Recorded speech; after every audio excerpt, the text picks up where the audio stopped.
絶世の美少女ジョンベネ・ラブジーちゃんが殺害された事件を覚えていますか？ 1996 年にアメリカコロラド州で起きたこの事件、世界中のメディアで連日報道されるも犯人が特定されぬまま迷宮入りかと思われたこの事件だったが、事件から23年経った2019年1月、真相解明につながる急展開が。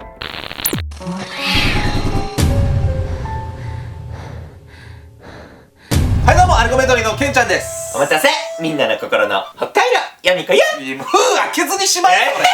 れというわけで今回は未解決事件シリーズです。何その発音。本日紹介するのは1996年アメリカで殺害された6歳の少女、ジョンベネちゃんの事件なんです。ああ、有名ね、ジョンベネちゃんね。当時ね、アメリカだけでなく日本のワイドショーでもずーっと報道されてたんですが、未解決のまま事件の真相は闇に消えてしまったんです。しかし今年2019年の1月に入って23年ぶりに真犯人につながる急展開を見せたんです。1996年世界中で報道されたジョンベネちゃん殺害事件。23年もの間未解決だった迷宮入り事件の真相とは。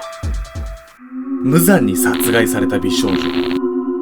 1996年12月26日、アメリカのコロラド州ロッキー山脈の大自然に囲まれたボルダーという静かな田舎町でこの恐ろしい事件が起こったんです。被害者は6歳の少女ジョンベネ・ラムジーちゃん。彼女は3歳の頃から美少女コンテストに出場し、グランプリを何度も獲得するほどの美少女で、美少女コンテストの女王とも言われていたんです。というのも、母親のパトリシアさんは元ミスウエストバージニアという美貌を誇る女性だったのですが、自身では叶えられなかったミスアメリカになるという夢を娘のジョンベネちゃんに託し、ジョンベネちゃんを積極的に美少女コンテストに参加させていたんです。さらに、ジョンベネちゃんの父親のジョン・ラムジーは年間売上高10億ドルという莫大な売り上げを誇るコンピューター関連会社を経営しており、当時からラムジー一家は全米有数のセレブ一家として有名だったんです。いやー、羨ましいですよね。事件前日の12月25日、当時6歳だったジョンベネちゃんは両親と兄と共に両親の友人宅で行われたクリスマスパーティーに参加。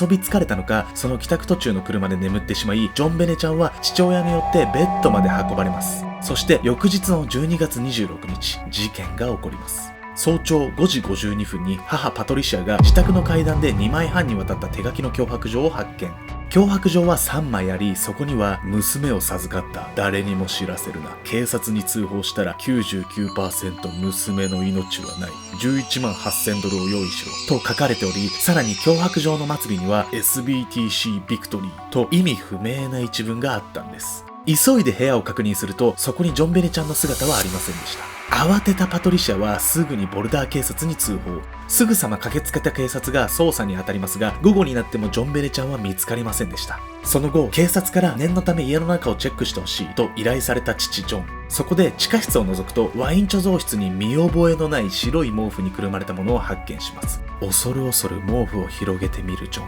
そこに包まれていたのはなんと、ジョンベネちゃんの遺体だったんです。遺体の頭部には殴打された後、首にはナイロンの紐が巻かれ、体にはスタンガンを受けたような跡があったんです。そしてなぜか手のひらにはハートマークが描かれていました。この頭部の傷の凶器は台所にあった懐中電灯と判明したんですが、中の電池も含め指紋が全て拭き取られていたんです。そして検視解剖の結果、頭部は2度殴打され、右側の頭蓋骨にはひびが入っていました。さらに性的暴行を受けていたことが判明し、爪には本人以外の皮膚があったんです。遺体からは数人分の体液や指紋が採取されたんですが、遺体発見時は両親や友人など複数の人間が触っていたため、当時の技術では真犯人の特定は極めて困難となりました。こうして誘拐事件から殺人事件へと切り替えられたジョンベネちゃん殺人事件ですが、捜査が進むにつれ家族に疑いの目が向けられることとなります。その理由とは。これさ、家族がなんか寝てる間に家の中で殺されてるんだったら普通気づくんじゃないですか。そこがね、ちょっとおかしいっすよね。おかしいわよね。いや、なんでね、ジョンベネちゃんの家族が疑われたのかっていうことなんですけど、実はね、犯行に使われたものが結構家の中のものだったりしてて、そこがね、ちょっとキーポイントになってるんじゃないかなっていう。疑惑の目を向けられる家族。ジョンベネちゃん殺害事件には捜査の当初から不可解な点がいくつも指摘されていたんです。まず犯行に使われたとされる懐中電灯は自宅のキッチンにあったこと、それから脅迫状を筆跡鑑定した結果、高学歴な女性の筆跡だと特定されたんです。さらに脅迫状と同じ紙がキッチンから見つかったんです。そしてその筆跡は母親のものに非常に酷似していたんです。また脅迫状の枚数も3枚と多く、ジョンベネちゃんを誘拐殺害したという状況下でキッチンで3枚も脅迫状を書くのはおかしく、到底不自然とみなされたんです。また通報した際の母親の通話内容にも不自然な点が目立ちます。警察に通報した際に慌てて電話したはずなのに、事前に打ち合わせをしていたかのように会話がスムーズだったんです。脅迫状の末尾に書かれた意味不明な一文 SBTC ビクトリーについても正確に言えたというところが不自然と捉えられたんです。疑われた点はまだまだあったんです。父のジョン・ラムジーは全米上位 1% に入るほどの超セレブで、年収は10億ドルにも上っていたんですが、身代金の金額は11万8000ドルとかなり少額。さらにこれはジョンのボーナス金額と一致していたんです。以上のような状況から FBI は犯人は家族なのではないかと推測したんです。そして警察はもちろんマスコミもあたかも両親が犯人であるかのように印象づける報道を繰り返していました。ジョン・ベネ殺害を真っ向から否定していた両親の担当弁護士は1998年に DNA 鑑定を行った結果、遺族の誰とも DNA が一致しなかったので、遺族が犯人である可能性はゼロだということを発表します。その後も隣人や元家庭教師といった多くの容疑者が浮上したんですが、どれも決定的な証拠をつかむことができず、捜査は難航していました。その後も世間から疑惑の目を向けられ続ける中、母パトリシアは2006年6月に卵巣がんで亡くなってしまいます。しかし迷宮入り不可避と思われたこの事件、なんと2008年に急展開を迎えます。1996年当時の技術ではできなかった新たな DNA 鑑定方法で、ジョン・ベネの衣服から犯人のものと思われる男の DNA が検出されたんです。そしてそれは家族の誰とも一致していませんでした。結果、家族犯人説は白紙になったんです。そして今年の2019年1月、膠着していた事件の真相解明につながる新たな展開を迎えます。それは新たな展開って何？教えなさいよ早く。以前から非常に有名だったジョン・ベネちゃん殺害事件だったんですが、今年2019年1月になってこの事件は急展開を迎えるんです。だから早く教えなさいよ。今から教えるよ。突如の新展開。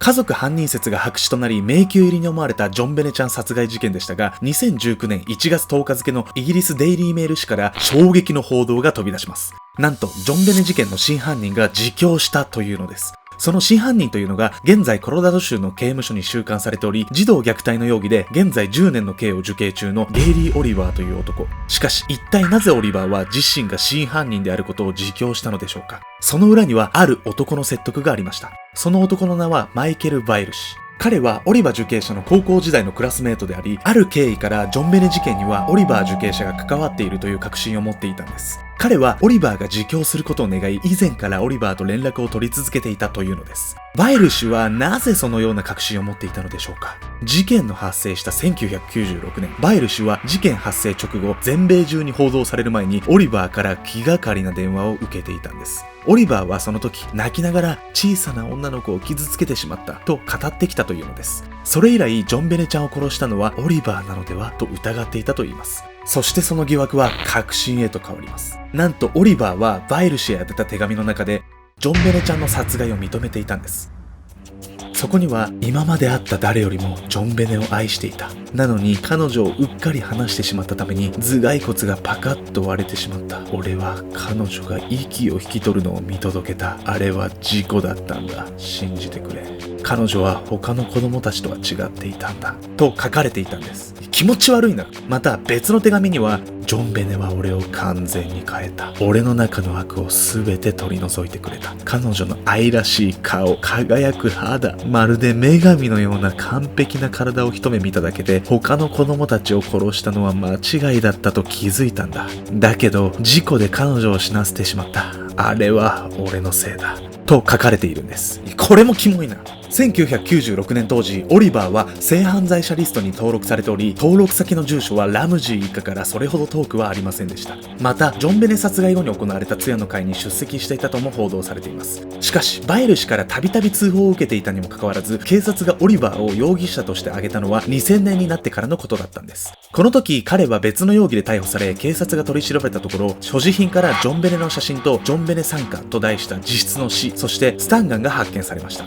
ここまで来ると、なぜ警察はオリバーを犯人としなかったのか逆に疑問っすよね。警察がオリバーを犯人としなかったのにはある理由があったんです。彼の DNA が殺害現場で見つかった証拠と一致しなかったんです。そのため警察はオリバーを被疑者から除外したんです。ですが警察はその後、殺人現場の管理に不手際があったことを認めています。2016年に再び児童虐待の容疑で逮捕され、現在もコロラド州で服役中のオリバー。逮捕時の供述書を読むと一部伏せ字がしてあるものの、オリバーの長年にわたるジョンベネへの執着がはっきり見て取れます。キモいなマジで。そしてデイリーメール氏が入手した供述書によれば、捜査官はオリバーの携帯電話にておよそ335枚の児童の写真を発見したとのことです。いや本当に凄まじい執着っすよね。デイリーメール氏の報道を受ける形で、警察は2019年1月10日にウェブ上でゲイリー・オリバー氏に注視し、過去の事況も含め彼が本件に何らかの関連があったものとして捜査していますと発表したんです。しかしオリバー氏の筆跡が脅迫状の筆跡とは一致しなかったことから、別に共犯者がいる可能性も含め今後も捜査が続くようです。